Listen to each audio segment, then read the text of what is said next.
So I just found out how our solar panels got all busted up. I told you about this in a previous video, so I'll get you all up to speed on that in a minute.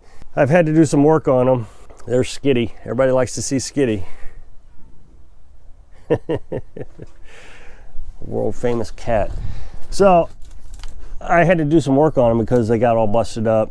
As you know, I've been working on these generators. Just got the new one, little 1500 watt thing. It's kind of loud.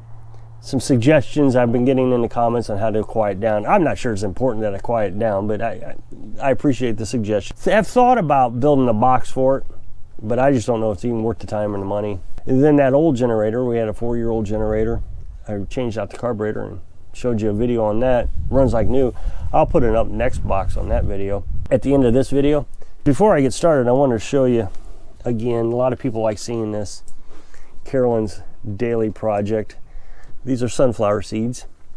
She takes sunflower seeds and she wets them down for, I think, 24 hours. And then she puts it in this jar and they start to sprout. So each day she wets them down and then she drills holes on the bottom of them, be able to see the holes there.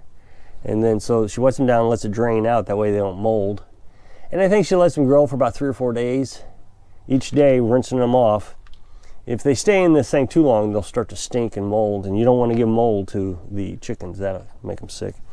But she's got a bunch here that she put in the colander. I'm not really sure what she's doing now. Maybe she's just draining them. I'm not sure.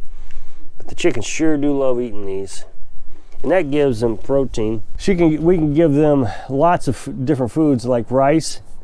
We have a bunch of rice that we had stockpiled. So she can cook the rice up. That doesn't have a lot of protein in it, so the sunflower seeds make up the protein. So she can turn a 50-pound bag of sunflower seeds into 200 pounds just by doing that every day. So I've showed you the mesh she makes. She usually makes it on the wood stove, but since we're not using the wood stove as much, she's having to do it out here. But she can put rice in there and beans. Never give raw beans to chickens. I wouldn't give anything raw to the chickens. Make sure it's always cooked because you don't want that to expand in their stomachs. I just thought I'd show you the generators again since I did mention them in this video. As you know, we got 3. I don't want to spend too much time on this because, I mean, I just made a video on this, but that's the dual fuel propane gasoline generator. That's the old generator. I just redid the carburetor, replaced it. It's running like new. I'm gonna get some spark plugs. I've already ordered them. I've got the gas drain down in that. She's retired now. I didn't change the oil. I mean, I think I just changed the oil. I don't recall, but I'm gonna go ahead and change the oil and just kind of let it sit there. It's undercover. So Carolyn's son has been staying in here. The only issue we're having right now is it's getting kind of chilly at night. We're not really prepared for winter conditions in this camper. We would like to have done better. You can see he's put cardboard up on the windows to kind of keep the breeze out because these things are junk. I mean, the breeze just goes right in it. So he put cardboard there. Like for next year, we'll put plastic over this. But we're gonna have 80-degree temperatures this week. He's gonna have the windows open. So that's what he did in the meantime. But we just got that little Mr. Heater portable buddy. And of course, we're all trying to keep costs down as much as possible. We can get propane for $12 for a 20-pound tank. That's not bad, but it's so far away, we'd like to make it on a trip. So we're trying to minimize the amount of propane. And as you know, this was all kind of unexpected and a big rush. You know, we had to get the camper, then we had to get the water hooked up to it. We had to figure out how to get heat into it. We got electric hooked up to it from the solar panels. It was just a big rush. It's not even parked where we want it. I've told you we want to get it up to this hill over here. There's a guy who drives up and down all the time on a tractor. He's got a forklift tractor. I mean, it's a huge tractor, 4-wheel drive. I think next time I see him, I might just flag him down. He could lift up one side, we'd get all the bricks out of it real quick. He could lift up the front end, just pull it right back up the hill there. And that way we can get into the septic tank instead of using buckets. Right now we're catching all that water in buckets. So it's just a little bit more activity. We're trying to figure out if he's still here in the wintertime, what we're gonna do. There's 2 options on the table. We could get one of those camping wood heaters.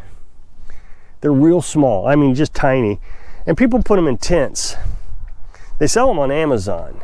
And he could burn firewood. Of course, Carolyn is a little bit concerned about that, rightfully so. It does get pretty hot, so do we really want a wood stove in there? The other option is a blue flame heater. Blue flame heater is much like the Buddy heater, it uses propane. And I just Googled it, and it's like $180 for 10,000 BTUs. We could get a 100-pound tank and a dolly. We could take that back and forth. I gotta find out how much it costs to fill a 100-pound tank. And that might be the better option, just a blue flame heater. But then that means there's cost. And remember, we're trying to get him on his feet. We're not wanting to use a lot of propane. Now, the thing is he's not sleeping in the bedroom. He is sleeping in the living room, so he's got that all closed up. So he's not even heating that area. Now this summer, we've got to talk about air conditioning too, especially with it being down here. If I don't get it moved up there, if we move it up here, it's gonna be under trees canopy quite a bit. Our house is underneath the tree canopy a lot. So our house doesn't get that hot. It stays pretty nice in there. But sitting right here, there's gonna be a good portion of the day that heat's just gonna beat right down on it. Now we have this walnut tree here, but it just doesn't have a lot of leaves on it. So it's not gonna give him much protection from the sun. So he might have to get an air conditioner. Or maybe the one on top of the camper, I don't know if it works. When it warms up a little bit, we can test it to see if it works. We might be able to run those off the generator. Otherwise, I'll pull the one out of the camper if it still works. It should work. I mean, 2 summers ago, we used it because we had chickens in the camper, little baby chickens, and I wanted to keep them cool, and we ran it then off the generator. So our solar panels, oh, I got grass on them. I did a little bit of mowing last night. That's not good. I have to come down with a broom and sweep those off. So I found yesterday that 3 of the solar panels weren't working. So the other day we had a bunch of them knocked over. Now I leave them on the ground like this. I've said this before, but there are a lot of new subscribers because they stay cooler. When you lift them off the ground, they get significantly hotter in the summertime. I've got one of those laser thermometer temperature gauge readers things. I played with it. When they're on the ground, it seems like that the ground provides some cooling underneath there. It's shaded, and so you can drop the temperature on these maybe 10 degrees. I mean, they're black, so they absorb a lot of heat. There is an actual mathematical calculation that tells you how many volts you're going to produce off a solar panel based on the temperature outside. These are produced in controlled environments. So let's say 74 degrees. Anything over 74 degrees, let's say it's, I forget all the specific numbers, but you lose a certain amount of voltage for every degree over 74 degrees. So these things are rated at 100 watts when the sun's fully up in the sky at 74 degrees. If these get really hot, remember they're black, so they were dark colored. They absorb a lot of heat. Now originally I thought I could cool them off with cold water, and so that's what I did the entire first summer we were here. But I learned you can actually crack these by throwing cold water on them, so I don't want to do that. The cracks don't reduce their efficiency, but they still work. So if you have a 100-watt solar panel and they become cracked, you could get down to 90 or 80 or whatever percent efficiency, or 80 watts. So I have 10 of them, 10 100-watt solar panels, so that makes 1,000 watts. This provides all the electricity we need. The biggest struggle we have is the batteries.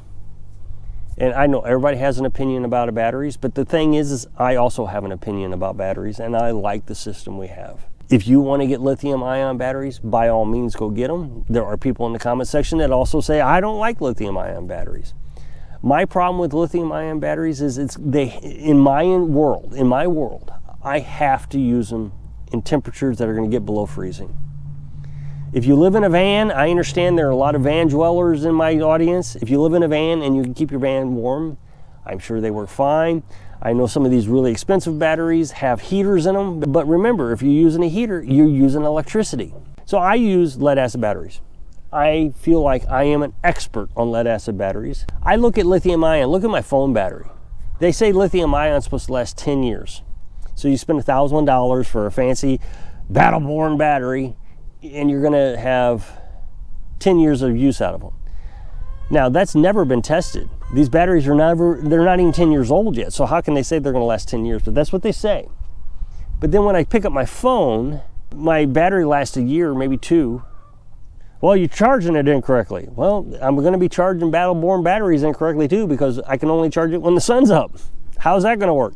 I just don't have a lot of faith in them, and as expensive as they are, I'm just gonna stick with lead acid batteries. I can get them at Walmart. I can get almost everything at Walmart. Now, as you'll see here, hopefully you can see this one's all busted up. So what you got here is you have the blue solar cells, which are very fragile. And then you have a piece of glass over the solar cells. Now they say that's plexiglass. I know it's not plexiglass, you can see it. It's not plexiglass. So the other day I came down here and a bunch of these solar panels were flipped over. That one landed on a rock when it flipped over, and that's why it busted. These are rich solar panels. I really like them. These are very efficient. I was telling you about the heat. These actually produce a lot more electricity than the more expensive ones that see rich solar when they're hot. So they don't lose, for whatever reason, a lot of energy in hotter temperatures. These are nice. I really love these solar panels. I did a lot of research on them, and these are the ones that I would recommend. They're $80 a piece on Amazon, but they are built very poorly. Everything about them falls apart. The box that holds all the electronics, it's basically a diode. I think it's just a diode. That box falls apart all the time. The wires that go into it pull right out. So I've rewired them all. Every one of them I think is rewired now, or almost every one of them. But when they were flipped over the other day, some of the wires must have gotten loosened. Well, it's been raining and cold, so yesterday it was a nicer day. It was in the 50s. So I came down here and I checked them all. Now the way you check them to make sure they're working is you flip them all over so none of them are getting any sunlight, upside down. And then you put a load on your system. I took a little Sawzall and I just turned it on, pushed in the little button so it wouldn't shut off. And then you come out and you flip a solar panel upright. Then you can go back into your charge controller and it'll tell you if that solar panel is producing any amps. I produce about 50 amps total with these solar panels. Well, I was only getting 24 yesterday, so I knew I had some bad ones. That's half of what I was supposed to be getting. So you lift one up at a time, and sure enough, I had 3, possibly 4 that weren't working. I went ahead and fixed all 4 of them. Now, yesterday was a very partly cloudy day. It was pretty much overcast, and I was getting 36 amps. I'm supposed to get 50. So I figured with the overcast, I was getting everything I needed out of them.